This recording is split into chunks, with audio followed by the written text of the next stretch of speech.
It's 6 o'clock in the morning.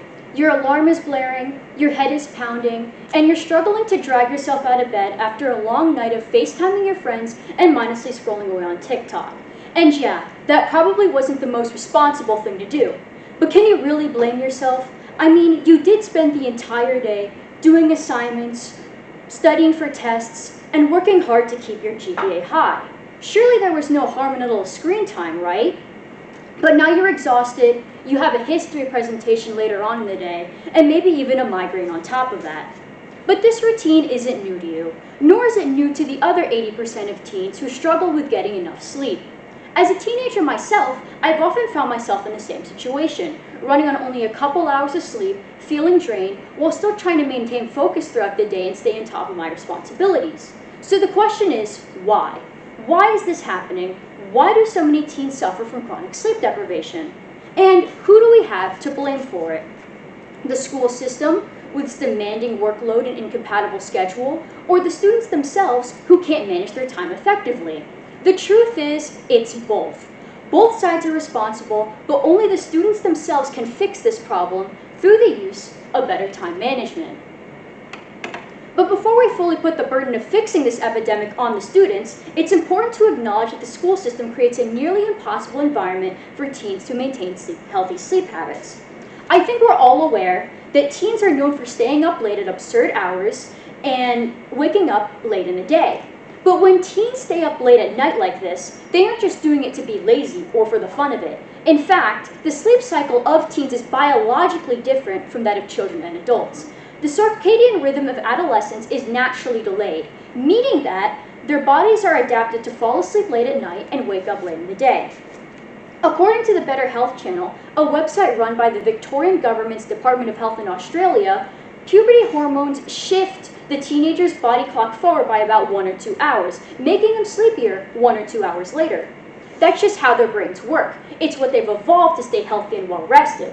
Furthermore, without interference, teens would typically fall asleep at around 11 p.m. to 12 a.m. and wake up at around 9 a.m. So what does this mean in the context of the typical school day? The average school start time in the United States is 7:45. If a student has to be in school by 7:45, then they'd likely have to wake up at around 6:30 in order to prepare for the day and arrive at school, forcing students to wake up 2 hours and 30 minutes earlier than their bodies are telling them to.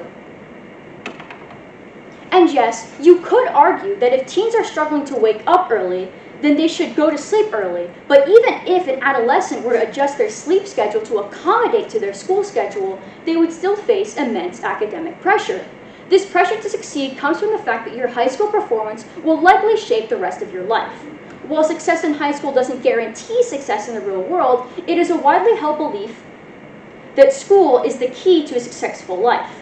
I'm sure this mantra is familiar to many of you. Do well in high school so that you can get into a good college, get into a good college so that you can have a stable career, get a stable career so that you can get a stable life.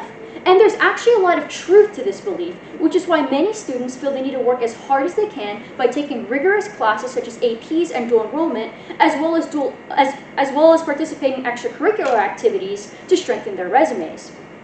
According to Julian Gary, a clinical assistant professor at the NYU Langone School of Medicine, we live in a culture that values activity over sleep, and there's no part of that culture that reinforces that idea more than the college admissions process. Teens are constantly being told to be more well-rounded, which, in an age where colleges are becoming even more selective, means that the more they do, the better their applications will look. The result is an ever-narrowing window for sleep. On top of that, many adolescents have additional responsibilities, such as taking care of siblings, working, or learning to drive. And yes, it is possible to juggle all these activities at once if you commit yourself to it, but let's not forget that students have lives outside of school and work. Teens want to be able to save time for their hobbies, socialize with friends, and spend time with their family.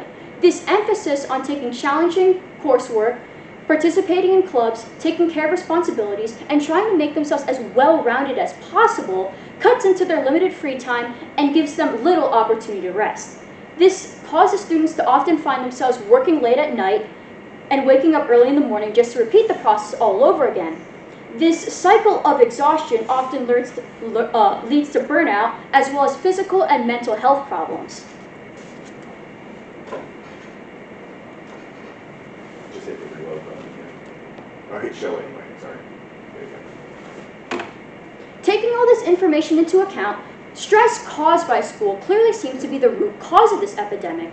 But in response to the stresses caused by school, many teens practice bad habits that only work to worsen their situation.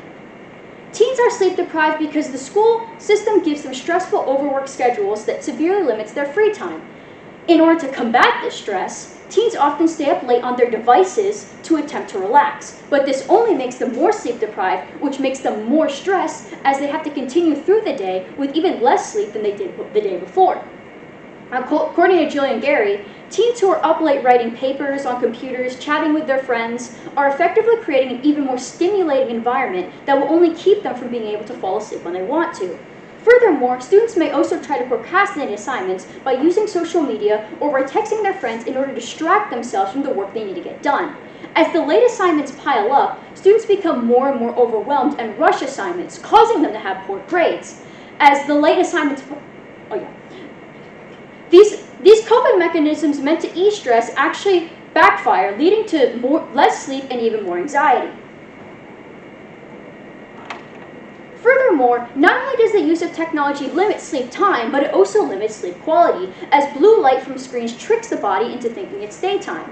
According to the sleepfoundation.org, a website run by clinical professionals and acquired from the National Sleep Foundation, engaging in exciting content before bedtime or using social media can boost alertness and impede sleepiness. Alertness and melatonin levels can also be affected by passive technology, such as television running in the background or a smartphone that emits sound or light. In response to the blue light produced by screens, the brain produces less melatonin, which causes people to become more alert and prevents the viewer from falling and staying asleep. This occurrence is even worse in adolescents, as their eyes are typically stronger than that of an adult and lets more light in. So, if both the school system and the students are to blame, then why are the students the sole solution? Some people may argue that by putting the blame on the students because of poor time management is not an effective argument because it simply simplifies the issue. Why blame the students for the teen sleep deprivation epidemic when they're not the main cause? When their poor time management stems from the stresses that were created by the education system, would it not be better to target the root cause of this problem? Well, the honest truth is that the school system can't change itself overnight, but the students can fix their habits today.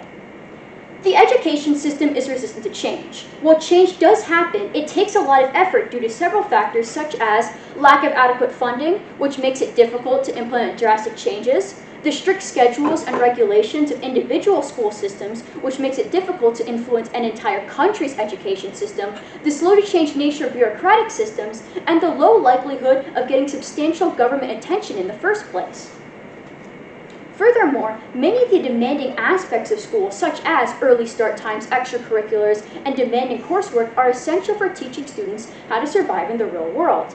Yes, making it through high school can be a difficult journey for many teenagers, but this journey is essential for becoming a capable and independent adult.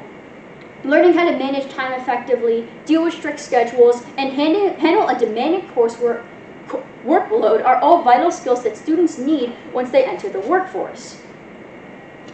If a teenager doesn't learn how to handle these challenges in their formative years, then they'll struggle tremendously in adulthood. So instead of shielding adolescents from the challenges they'll have to overcome eventually, they should be taught how to adapt and overcome these difficulties now. So since the process to make changes to the school system is slow and complicated, the students must take matters into their own hands. In order to do this, teens will need to find ways to limit their screen time by finding other free time activities other than technology use. While getting adequate sleep will still be difficult and the teen sleep deprivation epidemic likely isn't going away anytime soon, it's a step in the right direction as students will be able to take control of the problems they can change.